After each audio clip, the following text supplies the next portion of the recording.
Hi guys, welcome to Cricket Venkatesh. Hard break for Team India. గెలవాల్సిన match ఓడిపోయారు. చివరిదాకా పోరాడారు. ముఖ్యంగా రవీంద్ర జడేజాని మెచ్చుకోవాలి, బుమ్రాని మెచ్చుకోవాలి, మహమ్మద్ సిరాజ్ని మెచ్చుకోవాలి. సో 22 రన్స్ మాత్రమే తేడా. 22 రన్స్ ఎంత తక్కువ మార్జిన. ముందు వాళ్ళు కాస్తంత బెటర్గా ఆడుంటే బాగుంటుంది కదా అని ఆ ఫీలింగ్ మనని చాలా రోజులు వెన్నాడుతుంది. బట్ ఇట్ హ్యాపెన్స్, క్రికెట్లో అంతే కదా. Ultimately cricket is the winner అని మనం సరిపెట్టుకోవాలి. ఎందుకంటే మ్యాచ్ చాలా చాలా ఎక్సైటింగ్గా సాగింది. లంచ్ తర్వాత ఒక అరగంటకి ఎంతకు ముగిసిపోతుంది అనుకున్నాం యాక్చువల్గా. కానీ మన టెయిలెండర్స్తో కలిసి జడేజా చివరిదాకా పోరాడాడు.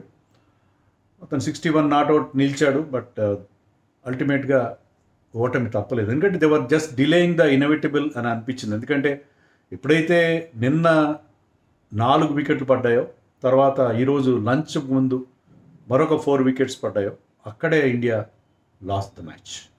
సో ఎవరైనా ఒక్కరు నిలబడి ఉంటే, పార్ట్నర్షిప్స్ రాలేదు. మనం నిన్న కూడా దీని గురించి ప్రత్యేకంగా మాట్లాడుకున్నాం. ఇలాంటి టార్గెట్, చిన్న టార్గెట్ ఉన్నప్పుడు ఒక 40 రన్స్ పార్ట్నర్షిప్స్ ఉంటే సరిపోతాయి. కానీ లేవు కదా. మీకు లాస్ట్ 3 వికెట్స్ మినహాయిస్తే మీ పార్ట్నర్షిప్స్ చూస్తే 36 బిట్వీన్ రాహుల్ అండ్ కరుణ్ నాయర్, అదొకటే చెప్పుకోదగ్గ పార్ట్నర్షిప్. మిగతావి సింగిల్ డిజిట్స్ ఉన్నాయి, లేదా 10-15 ఉన్నాయి. లాస్ట్ 3 వికెట్స్కి మనకి పార్ట్నర్షిప్స్ కనిపించాయి. నితీష్ రెడ్డితో కలిసి జడేజా 30 రన్స్ యాడ్ చేశాడు, బుమ్రాతో 35 రన్స్ యాడ్ చేశాడు, సిరాజ్తో 23 రన్స్ యాడ్ చేశాడు. సో అక్కడే మనకి దాదాపు 100 రన్స్, 80 రన్స్ వచ్చినాయి. సో ఒక 90 రన్స్ వీళ్ళు ముగ్గురు యాడ్ చేశారు. కావాల్సిన టార్గెట్ 193. దాంట్లో మిగతా వాళ్ళు కూడా కాంట్రిబ్యూట్ చేసి ఉంటే మనం మ్యాచ్ గెలిచుండేవాళ్ళం. వాళ్ళని కూడా బ్రేమ్ చేయడానికి లేదు. Pitch was difficult. England bowled brilliantly. ముఖ్యంగా జోఫ్రా ఆర్చర్ని యాడ్ చేయడం అనేది వాళ్ళకి కలిసి వచ్చింది. జోఫ్రా బౌల్డ్ని వికెట్ తీయకపోయి ఉండొచ్చు, కానీ కీలకమైన బ్రేక్ త్రూస్ అందించాడు. ముఖ్యంగా తన రాజస్థాన్ రాయల్స్ టీమ్మేట్ యశస్వి జైస్వాల్ని 2 ఇన్నింగ్స్లో చాలా చీప్గా అవుట్ చేయడం. అండ్ ఈరోజు మార్నింగ్ రిషబ్ పంత్ వికెట్ తీయడం. రిషబ్ పంత్ మీద మనం చాలా హోప్స్ పెట్టుకున్నాం. నేను నిన్న కూడా చెప్పాను, రిషబ్ అండ్ రాహుల్ కనుక ఒక 40-50 రన్స్ యాడ్ చేస్తే first thing in the morning వాళ్ళిద్దరి మధ్య ఒక పార్ట్నర్షిప్ వస్తే, ఎందుకంటే మన బ్యాటింగ్లో డెప్త్ ఉంది. జడేజా, వాషింగ్టన్, నితీష్ రెడ్డి లాంటి వాళ్ళు ఉన్నారు కాబట్టి వీళ్ళిద్దరిలో ఒకరు కూడా ఉంటారు. వాళ్ళు అవుట్ అయినా సరే మనకి ఈజీగా టార్గెట్ వైపు వెళ్తాం. ఎప్పుడైతే టార్గెట్ బిలో 100 వస్తుందో, బిలో 100 వస్తే England will be under pressure with wickets in hand. కానీ అలా వికెట్స్ ఇన్ హ్యాండ్ రాలేదు మనకి లంచ్కి ముందే మళ్ళీ 4 వికెట్లు పడ్డాయి. Lunch at the stroke of lunch wickets పడడం అనేది మనకి సిరీస్ మొత్తం వేధిస్తుంది. మనం ఫస్ట్ ఇన్నింగ్స్లో కూడా చూసాం కదా. ఫస్ట్ ఇన్నింగ్స్లో కూడా మనకి థర్డ్ డే రోజున రిషబ్ పంత్ రన్అట్, ఒక 141 రన్స్ హ్యూజ్ పార్ట్నర్షిప్ తర్వాత Rishabh Pant run out just on the stroke of lunch. అలాగే ఇక్కడ కూడా on the stroke of lunch Nitish Reddy out అవడు. నితీష్ రెడ్డి బ్యాటెడ్ వెల్, మంచి సాలిడ్ డిఫెన్స్ చూపించాడు నితీష్. కానీ ఏంటంటే ఆ బాల్ జస్ట్ యాంగిల్ చేశాడు Chris Woakes wide of the crease వచ్చి, and just enough movement to take the edge of the bat. Good ball. But అంతవరకు నితీష్ కూడా చాలా మంచి పార్ట్నర్షిప్, చాలాసేపు నిలబడ్డాడు. జడేజా సపోర్ట్ ఇచ్చాడు. అతనికి కాస్త లేట్గా పంపించారు, అది కూడా చాలా ఆశ్చర్యం. ఎందుకంటే ఒక లెఫ్ట్ హ్యాండర్ ఉండగా మరొక లెఫ్ట్ హ్యాండర్ని పంపడం, ఎందుకునో వాషింగ్టన్ ముందు పంపించారో అర్థం కాలేదు. So what ever, but Nitish Reddy batted number 9, but ఈ బ్యాటెడ్ వెల్. అండ్ మనం ఎప్పుడు అనుకుంటాం కదా, మన టెయిల్ ఎండర్స్ సరిగ్గా ఆడరు, మన టెయిల్ ఎండర్స్ ఎప్పుడు కూడా కనీసం 1-2 రన్స్ కూడా చేయట్లేదు అనుకుంటే రన్స్ తక్కువే చేశారు. బుమ్రా అండ్ సిరాజ్ కలిసి చేసిన రన్స్ చాలా తక్కువే, కానీ నిలబడ్డారు. Bumrah batted for 1 hour 40 minutes. 100 minutes Bumrah batting చేశాడు. Siraj batted for 1 hour. దెబ్బలు కూడా తిన్నాడు. సిరాజ్ చేతికి దెబ్బలు తిని, బుమ్రా కూడా బౌన్సర్లు వేశారు. కానీ ఇద్దరు కూడా they showed lot of gumption, lot of grit and determination. నిజంగా చాలా చాలా మంచి బ్యాటింగ్ చూపించారు. మన టెయిలెండర్స్ బ్యాటింగ్ చేయరు, వీళ్ళు చాలా చాలా ర్యాబిట్స్ విత్ ద బ్యాట్ అని అనుకుంటున్నాం కదా మనం. లేదు, ఈ టీంలో ఆ ఫైటింగ్ స్పిరిట్ ఉందని చెప్పి అది నెక్స్ట్ మ్యాచ్కి మనకు చాలా యూస్ఫుల్ అయ్యే విషయం. అందరూ బాగా ఆడుతున్నారు. మనకి ఏమైనా లోపాలు ఉన్నాయి, బౌలింగ్ లోపాలు కవర్ చేసుకున్నాం. బౌలింగ్ బాగా చేస్తున్నారు మన వాళ్ళు. బ్యాటింగ్ సిరీస్ మొత్తం బాగా బ్యాటింగ్ చేస్తారు, టాప్ ఆర్డర్. సో ఎక్కడైతే మనకి లోపం కనిపించిందో టెయిలెండర్స్ నుంచి నీల్ కంట్రిబ్యూషన్ అనుకున్నాం, అది కవర్ అయింది. రెండోది, ఇండియా కొంచెం మన కంటి తుడిపోయి కన్సోలేషన్ ఏంటంటే, సరే మనం ఫస్ట్ టెస్ట్ మ్యాచ్ చాలా మంచి ఫైట్ ఇచ్చాము, నేరోగా ఓడిపోయాం. అండ్ ఈ టెస్ట్ మ్యాచ్లో కూడా జస్ట్ 22 రన్స్ తేడాతో ఓడిపోయాం. 2 టెస్ట్ మ్యాచ్లు కూడా మనం 5th డే టీ తర్వాత వరకు కూడా లాస్ట్ సెషన్ చివరి వరకు కూడా తీసుకెళ్ళాం. సో అలాగని మనం గెలిచిన టెస్ట్ మ్యాచ్ చాలా పెద్ద మార్జిన్ 330 రన్స్ మార్జిన్స్తో గెలిచాం. సో మనం ఓడిపోయిన టెస్టులు చాలా నేరోగా ఓడిపోయాం, గెలిచిన టెస్ట్ బ్రహ్మాండంగా గెలిచాం. So series still wide open. మనం 2-1తో వెనకబడినా కూడా ఈ టీం ఆడుతున్న తీరు, చూపిస్తున్న ఫైటింగ్ స్పిరిట్, అది చాలా ముఖ్యం. ఎందుకంటే చాలామంది బ్యాట్స్మెన్ ఫామ్లో ఉన్నారు, ఇంక్లూడింగ్ జడేజా. అందరూ ఫామ్లో ఉన్నారు. మన టాప్ ఆర్డర్తో పాటు జడేజా లాంటి ఒక ఆల్రౌండర్ ఫామ్లో ఉండడం, వాషింగ్టన్ వికెట్స్ తీయడం, ఈ మ్యాచ్లో చాలా పాజిటివ్స్ ఉన్నాయి. Siraj is a unsung hero of this test match. ఓడిపోయినా సరే చివరిలో అతను బ్యాటింగ్ చేయడం కానీ, నిన్న అతని bowling, he was all fire yesterday, wild fire నిజంగా. నిన్న బిఫోర్ లంచ్ కానీ ఆఫ్టర్ లంచ్ కానీ సిరాజ్ వేసిన spells, the way he supported Bumrah. And Bumrah గురించి చెప్పేది ఉంది, బుమ్రా ఇస్ బుమ్రా. సో చాలా పాజిటివ్స్ ఉన్నాయి ఈ మ్యాచ్లో. బట్ అల్టిమేట్లీ ఏంటంటే రాహుల్ సెంచరీ కావచ్చు, లేకపోతే సెకండ్ ఇన్నింగ్స్లో కూడా రాహుల్ బ్యాటెడ్ వెల్ 39 రన్స్ చేశాడు. కానీ ఎవరో ఒకరు నిలబడి ఉంటే మనకు అనిపించేది అంటే టాప్ 6లో ఒక్కరైనా నిలబడి ఉంటే మనకి పరిస్థితి వేరేగా ఉండేది కదా అని అనిపించింది.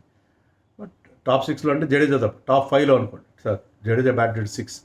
సో టాప్ 5లో ఒక్కరైనా సరే కాస్త అంటే రాహుల్ మినహా మిగతా నలుగురు కొంచెం కాంట్రిబ్యూషన్ చేస్తుంటే బాగుండేదేమో అనిపించింది. బట్ వాళ్ళు ఆడిన టైం వేరే, ఎందుకంటే వాళ్ళు ఆడినప్పుడు బౌలర్స్ ఫ్రెష్గా ఉన్నారు, ball was new and hard. మరి బుమ్రా, సిరాజ్ ఆడినప్పుడు, జడేజా ఆడినప్పుడు బాల్ మెత్తబడింది, బౌలర్స్ కూడా టైర్డ్ అయ్యారు, అది వేరే విషయం. బట్ స్టిల్ మనకి అల్టిమేట్గా అలాంటి ఫీలింగ్ ఉంటుంది. వాళ్ళు కనుక కొంచెం జాగ్రత్తగా ఆడుంటే అలా ఉండేదా అని అనిపిస్తుంది. బట్ ఇట్ హ్యాపెన్స్ క్రికెట్లో. ముఖ్యంగా పంత్ ఈరోజు 2 బౌండరీలు కొట్టాడు, బాగానే ఉంది. కానీ Jofra Archer bowled beautiful delivery. ఎందుకంటే అంతవరకు బీట్ చేస్తాను అవుట్ సైడ్ ఆఫ్ స్టంప్, సడన్గా బాల్ లోపలికి వచ్చింది and it took the off stump. So Pant నుంచి ఇలాంటి మ్యాచ్ల్లో పంత్ డిఫెన్స్ చాలా బాగుంటుంది. అశ్విన్ కూడా యాష్కి బాత్లో చెప్తాడు, డిఫెన్స్ చాలా బాగుంటుంది పంత్ది. మనం అనుకుంటాం కానీ పంత్ ఏదో పెద్ద షాట్స్ కొడుతుంది. You look at his defence, he has got a solid defence. So defence బాగుంటుంది. బట్ ఆ డిఫెన్స్ని బ్రేక్ చేశాడు ఆర్చర్.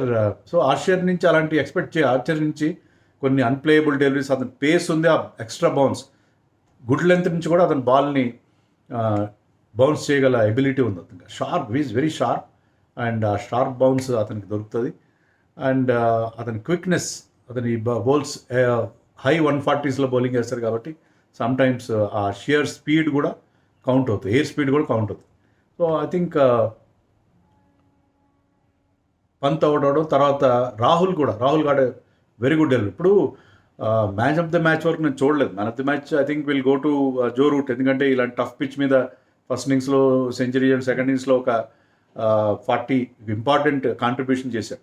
బట్ బోల్ట్ వాళ్ళ కెప్టెన్ బెన్ స్టోక్స్ కాంట్రిబ్యూషన్ మాత్రం ఇగ్నోర్ చేయడం. Ben Stokes is such a contributor. ఎట్లా అంటే అతను పెద్ద ఫస్ట్ ఇన్నింగ్స్లో 40 చేశాడు కీ రన్స్, సెకండ్ ఇన్నింగ్స్లో 30 చేశాడు, అవి కూడా చాలా కీలకమైన రన్స్. అండ్ ఆ మ్యాజిక్ మూమెంట్స్ అతను క్రియేట్ చేస్తాడు. మీరు చూడండి, ఫస్ట్ ఇన్నింగ్స్లో అతను తీసిన వికెట్స్ కానీ, తర్వాత పంత్ను రన్అట్ చేయడం, ఆ మ్యాజిక్. అలాగే ఇక్కడ కూడా అతను తీసిన వికెట్స్, ఈ రిమూవ్డ్ రాహుల్ ఉంటే వేరే ఉండేది పరిస్థితి. రాహుల్ జడేజా వాళ్ళిద్దరు ఉంటే అది వేరే ఉండేది. రాహుల్ని ఆ బాల్ చాలా లోపలికి వచ్చింది from wide out side off stump, అది నిప్ బ్యాక్ అయింది. ఆ నిప్ బ్యాక్ డెలివరీ జస్ట్ అది చాలా మార్జినల్ డెసిషన్. మనకేంటంటే ఈ మ్యాచ్లో ఇంకొక బాధ అంటే అంపైరింగ్ కూడా కలిసారు. ముఖ్యంగా పాల్ రైఫల్ ఆల్వేస్ యాంటీ ఇండియాగా ఉంటాడు. Paul Reiffel for some strange reason he always looks anti India. నేనే కాదు, many people were saying this.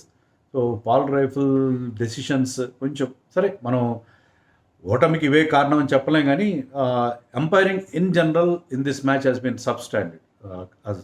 ఇంకా బంగ్లాదేశ్ అంపైర్ నాకు అనిపించాడు అతను మనకి వ్యతిరేకంగా ఉన్నాడు, కానీ అతని decisions were better than Paul Reiffel's decision.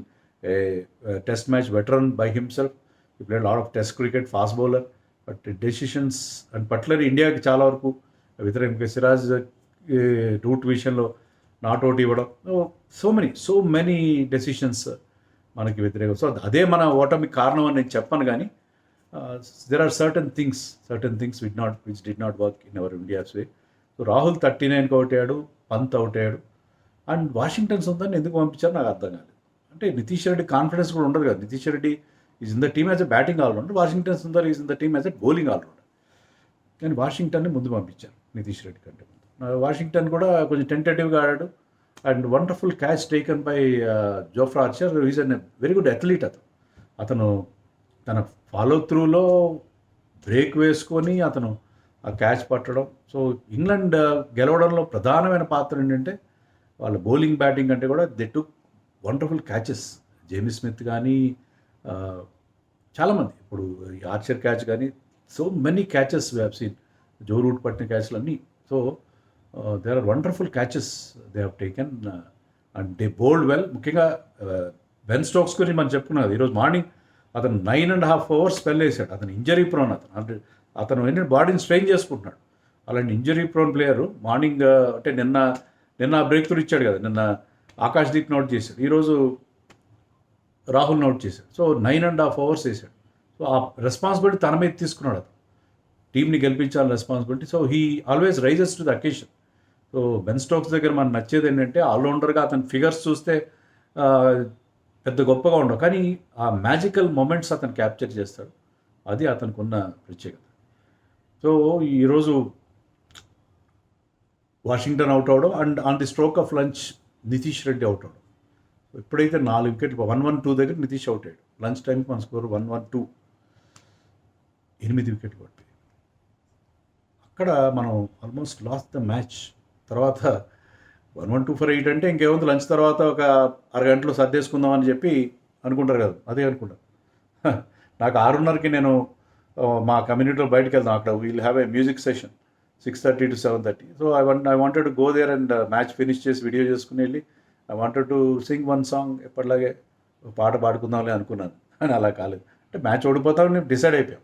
But the way lunch తర్వాత ఆల్మోస్ట్ సెషన్ అంతా వీళ్ళిద్దరు ఆడడం. Last Bumrah batted beautifully. Bumrah లాంటి ప్లేయర్ వాళ్ళు they can do anything. So Bumrah batting కూడా చాలా ఇంప్రూవ్ చేస్తున్నాడు. ఇక్కడ లాస్ట్ టైం చూసాం కదా, మన టెస్ట్ మ్యాచ్ గెలిపించి పెట్టాడు బుమ్రా అండ్ షమీ పార్ట్నర్షిప్ మనకు గుర్తుంటుంది 2021. అలాగే జడేజాకి చాలా మంచి సపోర్ట్ ఇచ్చాడు. Was defending well. ఒక్కటేంటంటే షార్ట్ బాల్ వస్తే అతను దాన్ని పుల్ చేసే ప్రయత్నం, అంటే అతనికి ఒక కంపల్సివ్ పుల్లర్ లాగా ఉన్నాడు. లేకపోతే నేను కూడా ఏంటంటే ఇంజరీ అవాయిడ్ చేయడానికి ఇదే బెస్ట్ మెథడ్. డక్ చేసినా లేకపోతే టెంటేటివ్గా ఆడే బదులు I will take on the short ball, I will try to play the short ball, pull చేసే ప్రయత్నం చేద్దామని అనుకున్నాడు. ఆ ప్రయత్నంలో అవుట్ అయ్యాడు తప్ప, బట్ ఈ batted beautifully. So 1 hour 40 minutes Bumrah batting చేసి జడేజాతో కలిపి 35 runs యాడ్ చేసినప్పుడు మనకి గ్లిమ్మర్ ఆఫ్ హోప్. ఏమంటారంటే హోపింగ్ అగేన్స్ట్ హోప్. అంటే మనకు తెలుసు దేవర్ ఫైటింగ్ లూజింగ్ బ్యాటిల్ అని తెలుసు, కానీ ఒక హోప్ అయితే క్రియేట్ చేశారు. ఆ టైంలో ఏమైనా జడేజా కొంచెం అగ్రెసివ్గా అయింటే అంటే బుమ్రా 3-4 balls అని ఆడుతున్నారు. ఇప్పుడు లాస్ట్ 2 balls ఉండగా ఫీల్డ్ కాస్త సింగిల్ సేవింగ్ పెడతారు. అప్పుడు we can play over the infield పైన మనం వైట్ బాల్ క్రికెట్లో ఆడినట్టుగా you might try to clear the Enfield.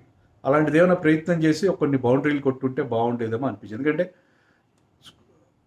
Batting చేస్తున్నారు కానీ రన్స్ రావట్లేదు. బట్ మనకు తెలుసు కదా, జడేజా కూడా అలాంటి రిస్క్ తీసుకోకుండా ఆడే ప్రయత్నం చేశాడు. నాకు జడేజా ఇన్నింగ్ చూస్తే ఒకటి గుర్తుకొచ్చింది. 2019 సెమీఫైనల్లో కూడా జడేజా వరల్డ్ కప్ సెమీఫైనల్లో కూడా ఇలాంటి ఒక ఇన్నింగ్స్ ఆడాడు. అండ్ ఇలాంటి ఆడుతుంటాడు అతను. ఒకసారి అలాగే మనకి ఒక 3 ఏళ్ల క్రితం 2 ఏళ్ల క్రితం చెన్నైని చివరిలో వచ్చి బ్యాటింగ్ చేసి వాళ్ళకి ఐపీఎల్ టైటిల్ కూడా గెలిపించి పెట్టాడు. బట్ జడేజా కొంచెం అక్కడ ఎంటర్ప్రైజ్ చూపించుంటే బాగుంటుందో అనిపించింది. బట్ అన్నీ మనం అనుకున్నట్టు జరగదు. సో జడేజా డీప్గా తీసుకెళ్ళొచ్చు మన ధోని స్టైల్లో, because he plays with Dhoni. డీప్గా తీసుకెళ్లే ప్రయత్నమే చేశాడు. సో దానికోసం మనకు తెలుసు ఎప్పుడోకప్పుడు బుమ్రా కంటిన్యూ అవ్వడం అనేది అది ఎండ్ అవుతుంది. They are only delaying the inevitable అని మనకు తెలుసు. బట్ బుమ్రా ఒక షార్ట్ బాల్ ఆడే ప్రయత్నంలో అవుట్ అయ్యాడు. So but Siraj continued. Half an hour tea extend కూడా చేశారు. అయినా సిరాజ్ కంటిన్యూడ్. సిరాజ్ అంత బాగా అంటే అతను అవుట్ అయిన బాల్ కూడా ఆల్రెడీ అక్కడి నుంచి లోపల నుంచి ఇన్స్ట్రక్షన్ వచ్చింది జడేజాకి, don't try to take single.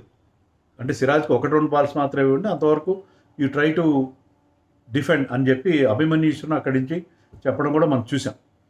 అది నేను చెప్పడం కదా, కామెంటేటర్స్ కూడా చెప్తున్నారు అదే, don't try to take single. ఎక్కువ స్ట్రైక్ ఇవ్వ సిరాజ్ కానీ, ఎందుకంటే టార్గెట్ దగ్గరికి వస్తుంది. ప్రతి సింగిల్ ఎప్పుడైతే 20 బిలో వస్తుందో ఇంగ్లాండ్ ప్యానిక్ అయ్యే అవకాశం ఉంటుంది. వాళ్ళ నుంచి ఒక లూజ్ బాల్స్, ఓవర్ త్రోస్ అయ్యే అవకాశం కూడా ఉంటుంది. కానీ ఎందుకో 3 బాల్స్ ఉండగా జడేజా స్ట్రైక్ ఇచ్చాడు షోయబ్ బషీర్ బౌలింగ్లో. అండ్ సిరాజ్ ఫస్ట్ బాల్ చాలా చక్కగా డిఫెండ్ చేశాడు. చుట్టూ ఫీల్డర్స్ ఉన్నారు, 2 షార్ట్ లెగ్స్, ఒక సిల్లీ పాయింట్ పెట్టినా సరే చాలా డెడ్ డిఫెన్సివ్ బ్యాట్ ఆడుతున్నాడు సిరాజ్. చాలా మంచి బ్యాటింగ్ ఆడుతున్నాడు. కానీ ఆ బాల్ కూడా డిఫెండ్ చేశాడు, అవుట్ అయిన బాల్ కూడా డిఫెండ్ చేశాడు. కానీ మెల్లగా దొర్లుకుంటూ వెళ్ళింది. సిరాజ్ బాల్ కనబడలేదు ఎక్కడుందో. దొర్లుకుంటూ వెళ్ళిన బాల్ కొన్నిసార్లు స్టంప్కి తగిలినా, గట్టిగా తగిలినా వాళ్ళు పడదు, కానీ ఆ బెయిల్ పడింది. So that ended India's hopes. అది కూడా హోపింగ్ అగేన్స్ట్ హోపే, మనం పెద్దగా హోప్స్ పెట్టుకునే పరిస్థితి లేదు. బట్ ఫైట్ చేశారు, 22 రన్స్ వరకు తీసుకొచ్చారు. బట్ ముందున్న బ్యాట్స్మెన్ ఎవరైనా కాసేపు ఉండుంటే బాగుంటుంది అని అనిపించింది. But it happens. But India ఈ మ్యాచ్ విషయంలో, ఈ ఓటమి విషయంలో పెద్దగా బెంగపడాల్సిన అవసరం లేదు. They fought well, they fought hard. The young Indian team చాలా బాగా ఫైట్ చేశారు. We have to appreciate them for doing this much of effort. So but still next match కూడా చాలా టఫ్. మాంచెస్టర్లో మనం ఎప్పుడు గెలవలేదు, చూద్దాం అక్కడ ఏం చేస్తారు. అక్కడ కూడా మరి ఎడ్జ్ బ్యాట్స్మెన్ లాగా ఆ కంచు కోట్ని కూడా బద్దలు చేస్తారేమో. లెటెస్ట్ వెయిటెడ్స్. ఇంకా టైం ఉంది, 8 రోజులు టైం ఉంది నెక్స్ట్ మ్యాచ్ కోసం. ఈ బుధవారం కాకుండా వచ్చే బుధవారం స్టార్ట్ అవుతుంది మ్యాచ్.